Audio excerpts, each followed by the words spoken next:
Hello दोस्तों, कैसे हैं आप लोग। उम्मीद करता हूं कि आप लोग सभी अच्छे होंगे। हमारी क्लास में चल रहा था issue of share. Issue of share के हम लोगों ने अभी तक खूब सारे क्वेश्चंस करे हैं। मतलब मुझे तो लगता है कि हम लोगों ने ऑलमोस्ट सारे टॉपिक पढ़ लिए हैं। और पिछली क्लास के अंदर मैंने आपको वो जो छोटा सा टॉपिक छूटा हुआ था कैश बुक वाले, उसे भी डिस्कस कर दिया है। मतलब अब अगर हमारे पास कैश बुक वाले सवाल आए तो वो भी हम कर सकते हैं।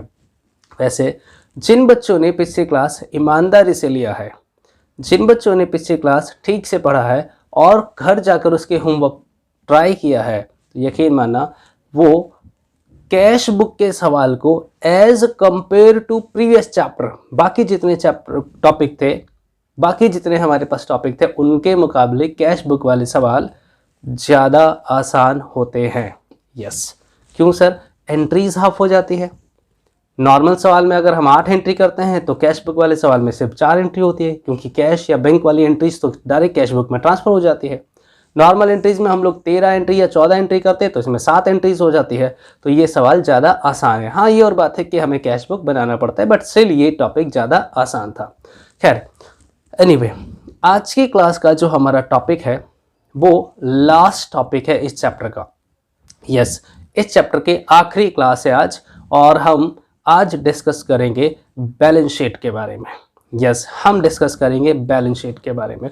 और जब मैं बात करता हूं कंपनीज बैलेंस शीट के बारे में, तो कई बच्चों के मन में आता है, सर कंपनीज बैलेंस शीट तो बहुत बड़ी है, क्या हमें वो सारा लर्न करना पड़ेगा? तो बेटा, फॉर योर काइंड इंफॉर्मेशन, अगर मैं आपके इंफॉर्मेशन के लिए बता दूं तो हमसे एग्जामिनर जब भी पूछता है बैलेंस शीट की बात, तो हमसे ये नहीं कहता है कि प्रिपेयर बैलेंस शीट, बल्कि हमसे कहता है just show the share capital in the balance sheet.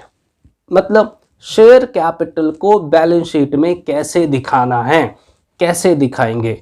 मतलब हमसे कंप्लीट बैलेंस शीट वो पूछ भी नहीं सकता है, क्योंकि हमारा टॉपिक तो इश्यू ऑफ शेयर का है। तो हमसे पूछेगा कि बैलेंस शीट में शेयर कैपिटल को कैसे दिखाएंगे। अब बैलेंस शीट क्या होती है? तो कई बच्चे कहते हैं, सर क्या बैलेंस शीट की बातें करते हो, हमें मालूम है बैलेंस शीट क्या होता है। हम लोगों ने 11वीं क्लास में फाइनल अकाउंट चैप्टर में बैलेंस शीट बनाया था। हम लोगों ने 12वीं क्लास में एनपीओ में भी बैलेंस शीट बनाया है। हम लोगों ने एडमिशन, रिटायरमेंट में भी बैलेंस शीट बनाया है। तो बैलेंस शीट तो हमें आता है? नहीं। अगर मैं बात करूं, जो टॉपिक आपने 11वीं क्लास में पढ़ा था फाइनल अकाउंट, जिसमें आपने बैलेंस शीट बनाया, वो बैलेंस शीट सोल प्रोप्राइटरशिप की थी। जो आपने 12वीं क्लास में एडमिशन, रिटायरमेंट में बैलेंस शीट बनाया है, वो बैलेंस शीट थी पार्टनरशिप की। और अब हम जिस बैलेंस शीट की बात कर रहे हैं वो है कंपनी। तो क्या सर बैलेंस शीट कंपनी की अलग होती है? यस। मतलब जो नॉर्मल बैलेंस शीट हम लोग अभी तक बना रहे थे वैसा बैलेंस शीट नहीं बनता है। यहां पर बैलेंस शीट का टोटल फॉर्मेट अलग है, कंप्लीट फॉर्मेट अलग है, तरीका अलग है। वहां बैलेंस शीट के 2 साइड्स होते थे, लायबिलिटी और एसेट्स। यहां तो वर्टिकली बैलेंस शीट बनेगा, जिसमें ऊपर लायबिलिटी और नीचे एसेट्स आने वाला है। वहां हॉरिजॉन्टली बनता था, यहां वर्टिकली बनेगा। वहां कोई रिस्ट्रिक्शन नहीं था कि पहले कौन सा नाम आएगा बाद में कौन सा नाम आएगा। यहां रिस्ट्रिक्टेड आइटम है, पहले क्या आएगा, फिर क्या आएगा, फिर क्या आएगा, फिर क्या आएगा। मतलब हर आइटम के कुछ ना कुछ हमारे पास डिसाइडेड है कि पहले ये आएगा, उसका प्लेस फिक्स्ड है, वहीं पर आएगा सर, ना उससे ऊपर और ना उससे नीचे। तो सर फिर तो मुझे बैलेंस शीट पूरी याद करनी पड़ेगी ना। बेटा देखो, जब मैंने अभी 2 मिनट पहले कहा कि बैलेंस शीट कंप्लीट नहीं आएगा इश्यू ऑफ शेयर में, यहां पर तो शेयर कैपिटल को कैसे दिखाते हैं बैलेंस शीट में ये बताना है। कंप्लीट बैलेंस शीट हम पढ़ेंगे 3rd बुक में, तीसरी बुक फाइनेंशियल एनालिसिस। वहां पर हम हेडिंग्स की बातें करेंगे कि कौन कौन सा मेजर हेडिंग होता है, कौन कौन सी सब हेडिंग होती है, सब हेडिंग में कौन कौन सी आइटम आएंगी, ये सारी बातें हम वहां पे पढ़ेंगे। ठीक है, यहाँ पर हम बहुत छोटा सा एलिमेंट डिस्कस करेंगे, और वो भी है कि बैलेंस शीट में शेयर कैपिटल कैसे दिखाते हैं। चलिए मैं रफली आइडिया दे रहा हूँ, मैं रिपीट कर रहा हूँ। मैं रफली आइडिया दे रहा हूं कि बैलेंस शीट को कैसे ड्राफ्ट करते हैं। ठीक है, ठीक है सर। देखिए, कंपनी की जो बैलेंस शीट होती है उसका फॉर्मेट,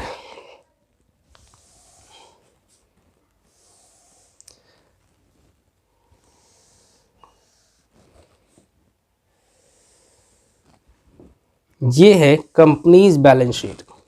ठीक है, वैसे नॉर्मली जब कंपनी के ओरिजिनल बैलेंस शीट बनाते हैं तो 2 साल का डाटा गिवन होता है, करंट ईयर का, प्रीवियस ईयर का, लेकिन हम सिर्फ 1 साल का डाटा बना रहे हैं। ओके, ऊपर लिखेंगे बैलेंस शीट,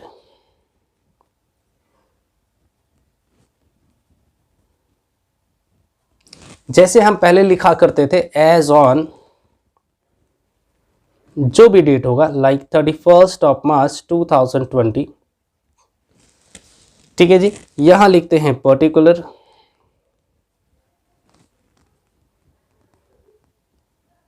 यहां लिखेंगे नोट नंबर या नोट्स, और यहां लिखेंगे अमाउंट। ठीक है, अब इसके हेडिंग से पता है कंपनी के बैलेंस शीट में सबसे पहले लायबिलिटी को टाइम स्पेस दिया गया है, तो हम सबसे पहले जो लिखते हैं वो है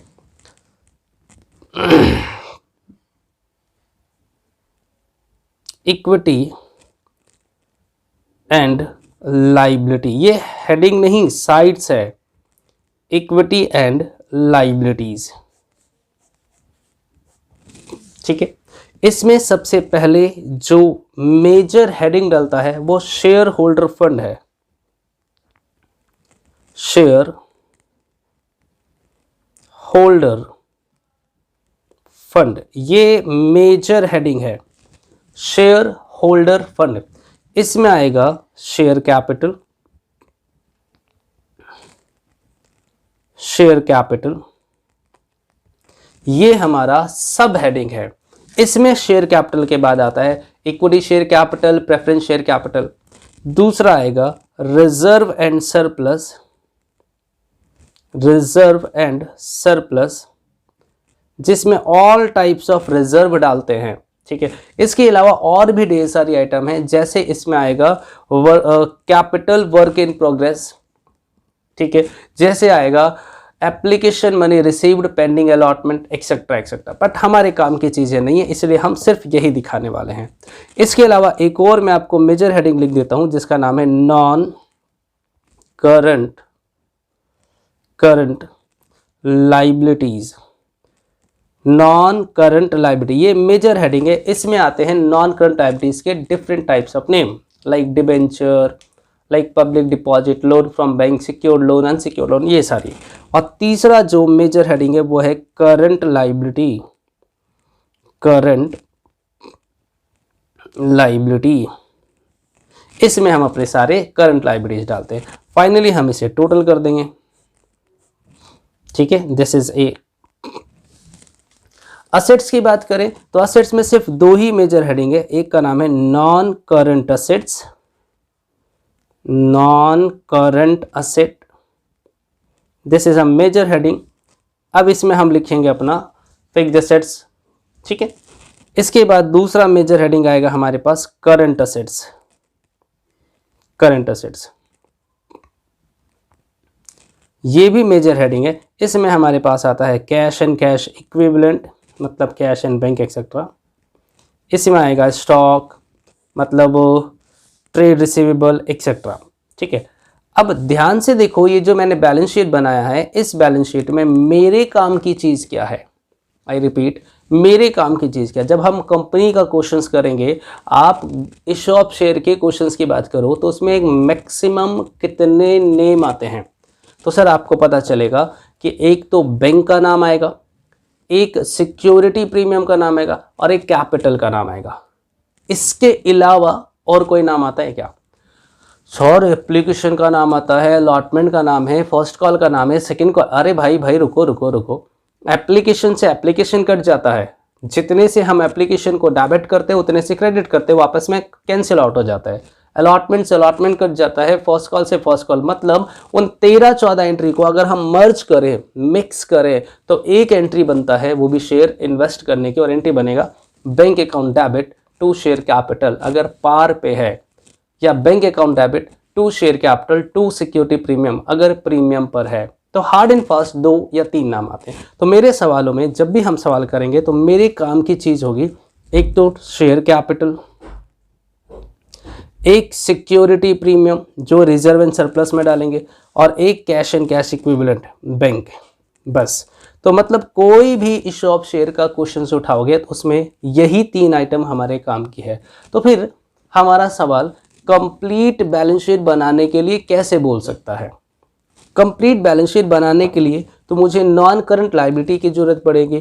कंप्लीट बैलेंस शीट बनाने के लिए करंट लायबिलिटी और फिक्स्ड एसेट्स या नॉन करंट एसेट्स की जरूरत पड़ेगी। ये सारी चीज़ें हमें गिवन ही नहीं होगा। इसीलिए इश्यू ऑफ शेयर के जितने भी सवाल हम पढ़ेंगे उन सभी सवालों में सिर्फ 3 चीज़ें मैक्सिमम हमें गिवन होती है, share capital, reserve and surplus और कैश एंड कैश इक्विवेलेंट। तो मैक्सिमम बैलेंस शीट जब भी हमसे बोलेगा तो वो यही 3 आइटम दिखाने के लिए बोलेगा, या फिर वह सिर्फ एक आइटम बोलेगा कि शेयर कैपिटल को कैसे दिखाएंगे। तो ऐसे सवालों में हम सिर्फ ये आइटम बनाएंगे, इतना बैलेंस शीट बनाएंगे। फॉर्मेट बनाएंगे, लिखेंगे share holder fund, share capital और टोटल कर देंगे, दैट्स इट। हाँ, शेयर कैपिटल का वर्किंग नोट मुझे दिखाना पड़ता है।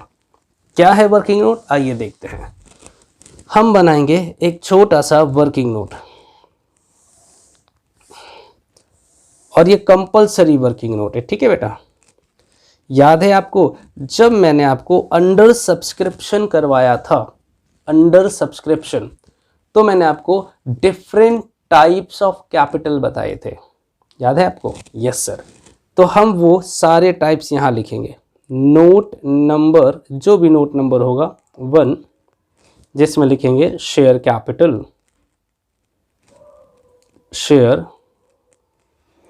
कैपिटल, यहाँ लिखेंगे पर्टिकुलर, यहाँ लिखेंगे अमाउंट। अब इसमें सबसे इंपॉर्टेंट काम है, इसमें हम सबसे पहले, याद है आपको कैपिटल में सबसे पहले क्या लिखा था? ऑथोराइज्ड कैपिटल, ऑथोराइज्ड कैपिटल कितने नंबर ऑफ शेयर है मल्टीप्लाई बाय कितने रुपए का एक, कितने number of share multiply by कितने रुपए का एक, यहाँ पर अमाउंट ट्रांसफर हो जाएगा। जैसे 1 लाख शेयर 10 रुपए का एक, और फिर इसे हम डबल लाइन से क्लोज कर देंगे, ऑथोराइज कैपिटल। फिर हम लोग लिखेंगे issued capital, issued capital number of share at the rate of कितने का एक, यहाँ ट्रांसफर करेंगे, नीचे डबल लाइन, ठीक है। फिर लिखेंगे सब्सक्राइब्ड कैपिटल, सब्सक्राइब्ड कैपिटल इतने शेयर हैं एट द रेट ऑफ इतने रुपए का एक, यहाँ ट्रांसफर करेंगे, नीचे डबल लाइन। फिर हम लिखेंगे called up capital, called up capital, called up capital इतने शेयर है एट द रेट ऑफ इतने का एक, ठीक है। और इसके नीचे डबल लाइन नहीं है। अब हम इसमें लेस करेंगे calls in arrear, calls in जो पैसा हमें नहीं मिला, कॉल्स इन एरियर ये तो आप जानते हो, जो पैसा नहीं मिला। और ऐड करेंगे share for feature, share for feature जितने रुपीस का हमारा फॉर फीचर है वो हम यहाँ पर क्या करेंगे, ऐड कर देंगे। और फाइनली इसे क्या करेंगे, प्लस माइनस। और जो ये टोटल निकल कर आएगा हम इसे बोलेंगे कॉल्ड अप के बाद paid up capital, paid up capital, that's it. मतलब this working note is the most important working note. हमारे पास जो भी सवाल आएगा वो इसी पर बेस्ड होता, यही सवाल है जो हमें हमारा एग्जामिनर हमसे पूछता है। कभी भी बैलेंस शीट में बैलेंस शीट नहीं पूछेगा, वो ये वर्किंग नोट जानना चाहता है कि तुम्हें ये सवाल आता है या नहीं आता है। ठीक है। और जो भी यहाँ पेड अप कैपिटल होगा उसे हम यहाँ पर ट्रांसफर करते हैं शेयर कैपिटल के नाम से। ठीक है, ठीक है सर। आप अगर चाहो तो पहले इसको कॉपी करो, फिर मैं एक छोटा सा सवाल तुम्हें करके दिखाता हूँ कि सवाल आएगा कैसे और उसको सॉल्व कैसे करेंगे। ठीक है, जल्दी से चेक कीजिए, जल्दी जल्दी कॉपी कीजिए बेटा। मैं आपको टाइम दे रहा हूँ लेकिन ज़्यादा टाइम मैं नहीं दे सकता हूँ, मुझे आज की क्लास में से ख़त्म करना है। बहुत छोटा सा पार्ट है और रेयरली हमारे पास एग्जाम में आता है। हाँ, आया भी तो इंडिविजुअल कई बार ये 3 नंबर का आया है, अदरवाइज इसके इंपॉर्टेंस फुल फ्लैश क्वेश्चंस में थोड़े कम हैं। 8 नंबर वाले सवाल में थोड़े इसके इंपॉर्टेंस कम है। ठीक है जी, कॉपी हो गया तो एक बार आप ये भी कॉपी कर लीजिए असेट साइड को। हेडिंग नहीं बनाया तो हेडिंग बना लेना बेटा। वो इक्विटी लायबिलिटी था और यहाँ हम लोगों ने हेडिंग डाल रखा है असेट्स, ये साइड है। ठीक है, जल्दी कीजिए। अच्छा, उससे ज़्यादा इंपॉर्टेंट है हमारा ये वर्किंग नोट, इसे ठीक से कर लेना। ऑथोराइज, अच्छा अगर किसी के मन में आ रहा है सर ऑथोराइज कैपिटल क्या होता है, तो जब मैंने अंडर सब्सक्रिप्शन का टॉपिक करवाया था तो बातें की थी मैंने कि ऑथोराइज कैपिटल क्या होता है। जितने कंपनी के पास शेयर इशू करने की अथॉरिटी होती है, पावर होती है, उसे ऑथोराइज कैपिटल कहते हैं। जितने शेयर कंपनी इशू करना चाहती है उसे इशूड कैपिटल कहते हैं। जितने शेयर पब्लिक खरीदना चाहती है उसे सब्सक्राइब्ड कैपिटल कहते हैं।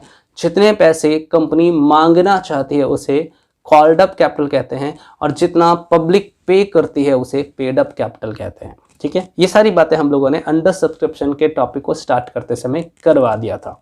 सवाल कैसे आएगा हम उसकी बातें करेंगे। तो चलिए एक छोटा सा सवाल करते हैं और देखते हैं कि उसको सॉल्व कैसे करेंगे। मैं फिर रिपीट कर दूं, हमारे पास जो सवाल आएगा वो बहुत छोटे छोटे सवाल होते हैं। 3 नंबर में बनता है ये सवाल। एक छोटा सा एग्जांपल लेके करते हैं। ठीक है बेटा, क्वेश्चन लिखा है X limited had authorised capital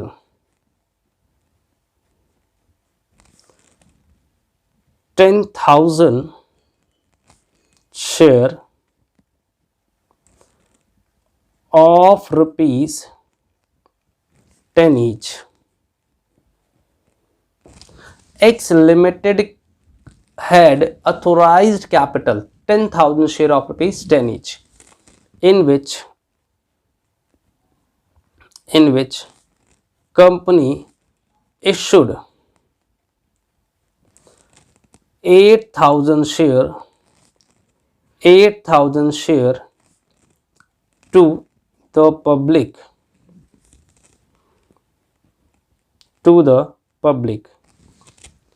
ठीक है। payable as ₹4 on application, ₹3 on allotment, ₹2 on first call,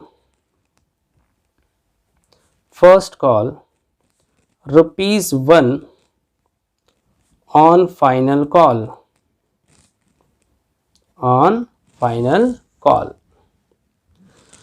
Company received the application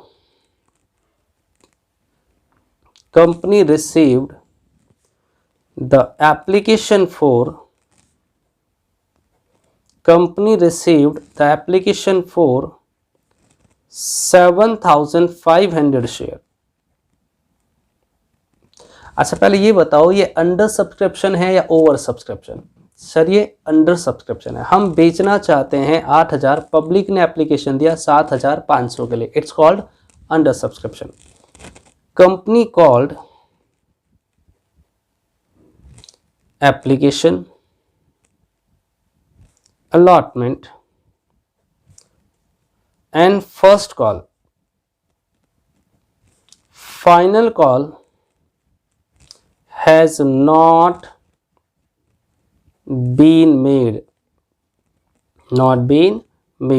मतलब कंपनी ने एप्लीकेशन मांगा, अलॉटमेंट मांगा और फर्स्ट कॉल भी मांगा, लेकिन फाइनल कॉल अभी तक नहीं मांगा। ठीक है, company received all the amount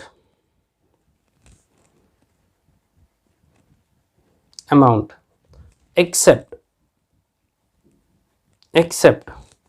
1000 share did not paid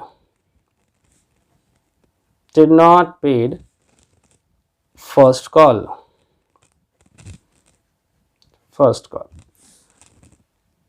show, ध्यान देना सवाल में क्या लिख रहा हूं, show share capital in the balance sheet, देखिए मेरे सवाल में उसने जर्नल एंट्री नहीं मांगा है, उसने कहा है कि आप मुझे शेयर कैपिटल को बैलेंस शीट में शो करके दिखाओ। मतलब कैसे हम बैलेंस शीट में शेयर कैपिटल को दिखाएंगे। तो आप याद करो और मुझे बताओ कि आपका फॉर्मेट क्या था बैलेंस शीट का। कभी भी ऐसे सवाल में हमसे जर्नल एंट्री नहीं मांगेगा। तो मैं तो एक छोटा सा बैलेंस शीट बनाने वाला हूं जिसमें छोटा सा हेडिंग डलेगा और हमारा बैलेंस शीट कंप्लीट हो जाएगा। अधूरा बैलेंस शीट है, मैं ऊपर लिखूंगा बैलेंस शीट, जो भी डेट होगा वो आप अपने आप डाल लेना एज ऑन, ठीक है। यहां लिखेंगे पर्टिकुलर, ये है नोट नंबर और यहां अमाउंट। सबसे पहले साइड लिखते हैं, साइड याद है आपको क्या होता है, हाँ जी, यहां लिखते हैं इक्विटी एंड लाइबिलिटी। ये साइड है, मैं बार बार रिपीट कर रहा हूं, ये हेडिंग नहीं है। इसका जो फर्स्ट हेडिंग है उसका नाम है share holder fund, share holder fund, ये हेडिंग है। और इसमें हम लोग लिखेंगे शेयर कैपिटल और यहां लिख देंगे नोट नंबर 1 और मेरा बैलेंस शीट यहां पर कंप्लीट हो गया। क्योंकि बैलेंस शीट में तो हम इतना ही बनाने वाले। हाँ, इसमें एक नोट बनता है, जैसा कि मैंने आपको पहले भी बताया था कि ये कंपलसरी नोट है शेयर कैपिटल का, और हमारा एग्जामिनर इसी पर ज़्यादा कंसंट्रेट करता है। तो हम यहाँ लिखेंगे नोट नंबर 1 शेयर कैपिटल, ठीक है। अब यहां पर क्या लिखेंगे जी, पर्टिकुलर अमाउंट। अब यहां अब हमारा काम यहां पर स्टार्ट होता है, ठीक है। तो सबसे पहले लिखेंगे, क्या था याद करो, तो सर इस पे था ऑथोराइज्ड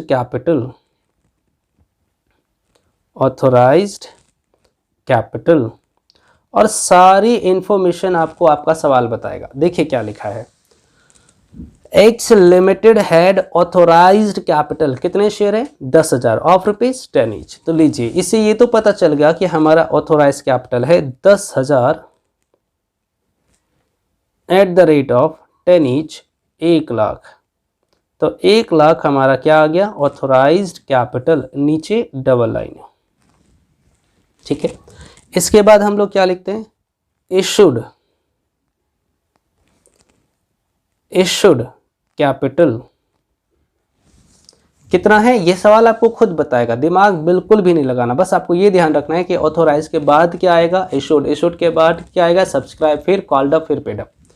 तो सवाल कहता है in which company issued 8,000 share to the public, company ने सिर्फ 8,000 शेयर इशू करे पब्लिक को। तो हम लिखेंगे issued capital 8,000 at the rate of 10 each, 80,000, ये क्या आ गया, इशूड कैपिटल, ठीक है। इसके बाद हम लोग क्या लिखते हैं, सब्सक्राइब्ड कैपिटल,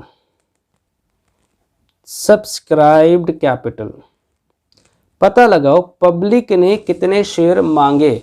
तो देखिए सवाल खुद कहता है company received the application for 7,500 share, तो पब्लिक ने मांगे हैं 7,500 share, 7,500 at the rate of 10 each, 75,000, this is called subscribed capital, ठीक है। और फिर क्या लिखा है, अच्छा आप मुझे बताओ ना सब्सक्राइब के बाद क्या आता है। सर इसके बाद आता है called up called up capital, called up capital कितना, तो देखिए सवाल हमारा खुद कह रहा है कि company called application allotment and first call, मतलब कंपनी ने 4 रुपये एप्लीकेशन के, 3 रुपये अलॉटमेंट के और 2 रुपये फर्स्ट कॉल के, सिर्फ यही 3 कॉल मांगे, मतलब 4 और 3 7 और 2 9 रुपये। तो हम लिखेंगे 7,500 इंटू 9, तो कितना आ गया 004 67,500, ये क्या आ गया कॉल्ड अप कैपिटल। इसमें हम माइनस करेंगे calls in arrear, calls in arrear, पता लगाओ कि किसने पैसा नहीं दिया।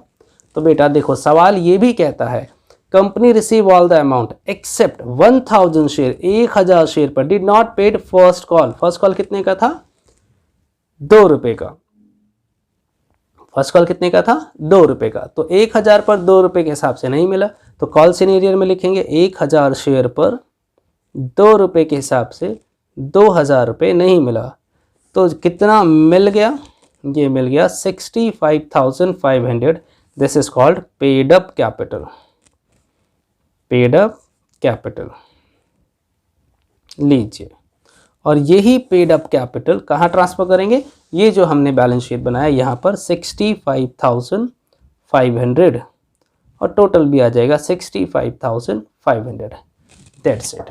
अब एक बच्चा कह रहा है सर जी यहाँ पर फोर फीचर नहीं आया। देखो बेटा अगर हम अपने शेयर को फोरफिट करते हैं, अगर हमारा सवाल ये होता कि mister X the holder of 1000 share did not pay first call money and company decided to forfeit these share, तो ऐसे केसेस में फोर फीचर तो आ जाता, लेकिन उस टाइम पर कॉल सिनेरियर फिर नहीं आता, क्योंकि फोरफिट करेंगे तो कॉल सिनेरियर क्रेडिट हो चुका होगा, इसलिए कॉल सिनेरियर का नाम नहीं लगाते। दोनों में से एक ही नाम आएगा, या तो कॉल सिनेरियर आएगा या फोर फीचर आएगा। ठीक है, सिंपल है। लीजिए, अब आप कॉपी करना चाहो तो कॉपी कर लो, मैं सवाल को कॉपी करने के लिए आपको थोड़ा सा टाइम दे रहा हूँ, एक बार अच्छे से कॉपी कर लीजिए। बताइए, आप मुझे बताइए कि आपको बैलेंस शीट मुश्किल लगा? अरे भाई, जब बच्चे को ये समझ आता है कि बैलेंस शीट बनाना है तो बच्चा डर जाता है, कहता बैलेंस शीट बनाना है, वो तो हमें आता ही नहीं। अरे बैलेंस शीट सिर्फ बोला जाता है, इश्यू ऑफ शेयर में कंप्लीट बैलेंस शीट के सवाल आते ही नहीं हमारे पास। कंप्लीट बैलेंस शीट या हेडिंग या सब हेडिंग की बातें हम थर्ड बुक में करेंगे, ठीक है, इसमें नहीं। ये आसान सवाल होते हैं और बहुत ज़्यादा आसान होते हैं। बस एक आइटम आपको दिखाना है कि शेयर कैपिटल को बैलेंस शीट में कैसे प्रेजेंट करेंगे, कैसे दिखाएंगे। और वैसे भी most important part balance sheet नहीं है, इसमें नोट्स टू अकाउंट है कि शेयर कैपिटल को नोट्स टू अकाउंट में कैसे दिखाएंगे। चलिए, सवाल हो गया तो एक बार बैलेंस शीट कॉपी कर लीजिए और साथ में आपको नोट्स टू अकाउंट दिख रहा है, मैं नोट्स टू अकाउंट दोबारा दिखा देता हूँ कंप्लीट। कितना छोटा सा बैलेंस शीट है बताओ, सिर्फ एक आइटम दिखाना है बैलेंस शीट में, बाकी और कुछ दिखाना ही नहीं है। ठीक है, इसका मेन इंपॉर्टेंट पार्ट तो हमारा क्या है, नोट्स टू अकाउंट। लीजिए, अब चाहो तो नोट्स टू अकाउंट कॉपी कर लो, कंप्लीट दिख रहा है नोट्स टू अकाउंट।